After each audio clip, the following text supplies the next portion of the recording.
এর পরের ম্যাথ এটা, এখানে বলছে ফাইন্ড পি, পি বলতে পাওয়ার, আর এই ভি ওয়ানে হলো পাওয়ারটা কত, এই যে ভি ওয়ান, এখানে যে পাওয়ারটা থাকবে সেটা বের করতে বলছে। এই যে হলো সার্কিট, সার্কিটে সবার প্রথম কাজ হলো নোটগুলো নেমিং করা। যেহেতু পি বের করতে বলছে, পি হলো পাওয়ার, পি এর একটা ফর্মুলা আছে, P equal to V I, মানে ভিও লাগবে আই লাগবে, এই দুইটা গুণ করলে পি এর ভ্যালু আসবে। কোথায় যে এখানে যেহেতু প্লাস মাইনাস দেওয়া আছে, এটা দিয়ে আমরা বুঝি যে এটা হলো একটা ভোল্টেজের এলিমেন্ট।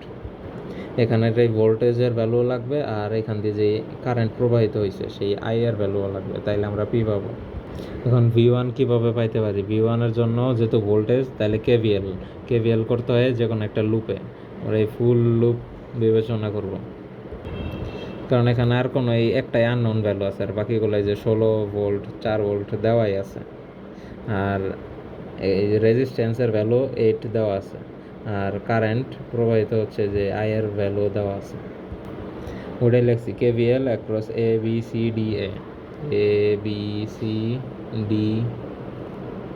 D A. তাহলে প্রথমে এই এলিমেন্টের ভোল্টেজ লাগবে, আমরা জানি V equal to I R, যে লিখলাম V equal to I R, R হলো রেজিস্ট্যান্স, আর সেখান দিয়ে যে কারেন্ট প্রবাহিত হয় এটা গুণ করলে ভি পাই। তাহলে আর এর ভ্যালু দেওয়া আছে 8, আর এখান দিয়ে কারেন্ট কোনটা গেছে, এই যে এই কারেন্ট দেওয়া আছে 0.5, ওটাই লিখলাম 8 ইন্টু 0.5। এরপরে প্লাস আছে, তাহলে 4 + 4, এই যে +4। এরপর এদিক দিয়ে যাবে এই যে প্লাস ভিআই, এই যে প্লাস ভি ওয়ান আর কি। এরপর এইভাবে যাবে -16, এই যে -16 ইকুয়াল টু 0। এখান থেকে ভি ওয়ানের ভ্যালু পেয়ে গেছি, এই যে ভি এর ভ্যালু পাইছি, এখন শুধু আই লাগবে। এখান দিয়ে কোন আই গেছে, এই যে I1 লেখা, এই I1-এর ভ্যালু লাগবে এখন তাহলে এক কাজ করতে পারি, এই সি নোডে এই যে I1 এদিকে গেল, মানে বের হয়েছে, আর I3 এটাও বের হয়েছে, আর এদিক দিয়ে I2 এটা হলো প্রবেশ করছে, মানে এই সি নোডে আমরা চাইলে কেসিএল করতে পারি, অ্যাপ্লাই করতে পারি। এখন তাহলে KCL at C 0.5 -I1 -I3, যেহেতু 0.5 হলো প্রবেশ করছে, তাহলে প্লাস হবে, এই যে প্লাস। এরপর বাকি দুইটা বের হয়ে গেছে, দুইটার সামনে মাইনাস হবে, ইকুয়াল টু 0। এখন হলো I3 এর ভ্যালুটা কীভাবে পাবো, I3 এর ভ্যালু পাইলেই তো I1 এর ভ্যালু বের করতে পারবো। এখন দেখো এই যে এই পাশে ডি, এই পাশে সি, মানে হলো এই দুইটা প্যারালালে আছে, প্যারালাল কানেকশন। মানে এটা যদি বুঝতে না পারো তাহলে এইটাকে আর কি এইভাবে লিখছি, এই যে দেখো এটাকে এইভাবে লিখছি, এই দেখো প্যারালাল কানেকশন আছে। এখন প্যারালাল কানেকশনে সবসময় ভোল্টেজটা এই দুই পাশে সেমই হবে ভোল্টেজ, কিন্তু কারেন্ট চেঞ্জ হতে পারে, কিন্তু ভোল্টেজ সেম থাকবে। তার মানে এই পাশে যে ভোল্টেজ, এই যে ভি ওয়ান, এই পাশেও সেই ভোল্টেজই থাকবে, ভি ওয়ানটাই থাকবে। ভি ওয়ানের ভ্যালু তো পাইছি 8, তার মানে এখানেও থাকবে 8। এর মানে এখানের তাহলে ভোল্টেজটা যেহেতু 8, মানে ভি ইকুয়াল টু আই আর, এই যে 8 আই, আর এর ভ্যালু দেওয়া আছে 12, তাহলে এই আই এর ভ্যালুটা কত এটা তো বের করতে পারবো, 8/12, এই যে এটাই লিখছি এখানে 8/12। তাহলে I3 এর ভ্যালুটা পেয়ে গেছি, এই যে I3 এটার ভ্যালু পাইলাম। ভ্যালু যেহেতু পাইছি ওটা এখানে জাস্ট বসাই দিছি, তাহলে আমি I1 এর ভ্যালু পেয়ে গেছি। এখন এই I1 আর এই ভি ওয়ান, এই দুইটা গুণ করলে আমি পি পেয়ে যাব, ওটাই লিখছি পি। এটার কি ছোট করে রেখেছি, পি ভি ওয়ান যেটা বের করতে হচ্ছে, এই যে এটা equal to V into I1, এই যে এই হলো অ্যান্সার। এরপর আরেকটা ম্যাথ আছে, এটা হলো সার্কিটের প্রথম কাজ হলো নোড মার্কিং করা। যে এখানে এরপর একটা এলিমেন্ট আসছে, তাহলে পাশে এটা হবে বি এর পর আর একটা এলিমেন্ট, তাহলে এটা হবে সি এর পর একটা এলিমেন্ট, তাহলে এটা হবে ডি এর পর এলিমেন্ট, তাহলে এটা হবে এ কেন হয়েছে, কারণ এই মাঝে কোনো এলিমেন্ট নাই, এটা মানে এটাও বলছে ফাইন্ড আই অ্যান্ড আই কোথায়, যে I1 এখানে, আর এই হলো আই, এই দুইটার ভ্যালু বের করতে বলছে। এখন এখানে একটা বিষয় হলো কি, এটা কিন্তু প্যারালাল কানেকশনে আছে, এই যে দেখলেই বোঝা যায়।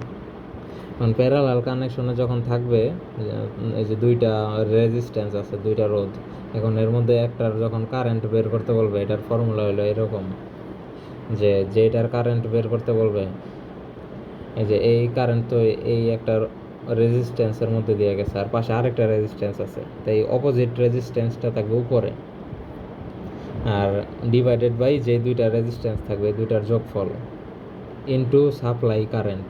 সাপ্লাই কারেন্ট কোনটা? এদিক দিয়ে যে কারেন্টটা আসবে এই ফুল বর্তনীর মধ্যে দিয়ে যাবে, ওটা হলো সাপ্লাই কারেন্ট। তাহলে এটা হলো ফর্মুলা।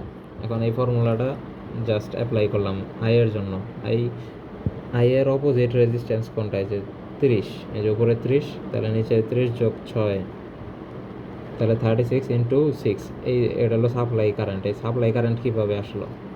এখানের কারেন্ট বলতে এই যে পুরোটা দিয়ে, এই যে I0, এটাই তো এদিক দিয়ে গেছে, এরপর হলো পুরোটা এদিক দিয়ে আসছে, এই 6, এটা হলো সেই 6। তাহলে আমি আই এর ভ্যালু অলরেডি পেয়ে গেছি।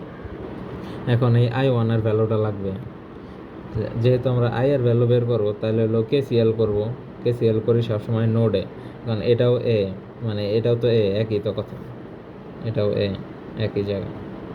কারণ এখানে দেখো 3 হয়েছে, একদিক দিয়ে কারেন্ট একটা আসছে, এটা প্রবেশ করে, I1 এদিক দিয়ে গেছে, আবার এদিক দিয়ে আরেক কারেন্ট গেছে, কোনটা? এই যে 15 মিলি অ্যাম্পিয়ার দেওয়াই আছে। তার মানে এই নোডে যদি KCL অ্যাপ্লাই করি, দুইটা তো ভ্যালু আমার দেওয়াই আছে, তাহলে আরেকটা তো এমনি বের হয়ে যাবে। ওটাই লিখছি KCL এট এ, জাস্ট এই যে ভ্যালুটা বের করে দিচ্ছি। এরপর আরেক এই প্রশ্নেই বলছে যে যদি আর ইকুয়াল টু 2 যে এটা যদি দেওয়া না থাকতো, দেন ফাইন্ড আর। যদি এখানে বললাম এরকম আর দেওয়া, এই ভ্যালুটা এখন বের করতে হবে, আর এর ভ্যালু কত? এই 2 দেওয়া নাই, 2টাই বের করতে হবে। কীভাবে বের করবো এটা হলো কাহিনী।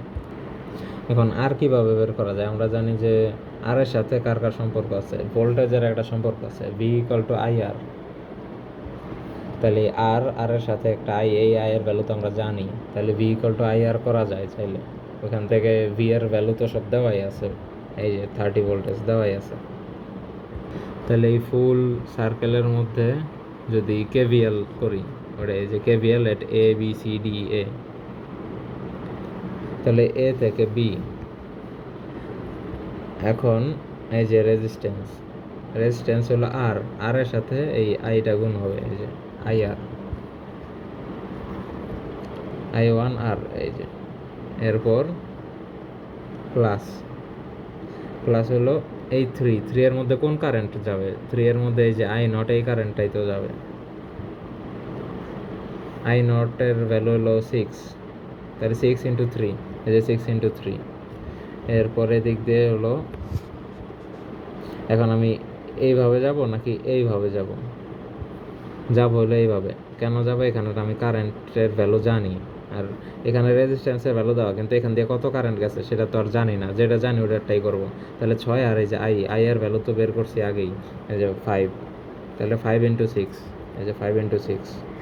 এরপর যাওয়ার পর এই যে মাইনাস আছে, -30, তাহলে এখান থেকে I1 এর ভ্যালুও জানি, I1 এর ভ্যালু হলো -9, তাহলে এই যে আর এর ভ্যালু বের হয়ে গেল, জাস্ট 2 বের হয়ে যাবে, এটাই অ্যান্সার।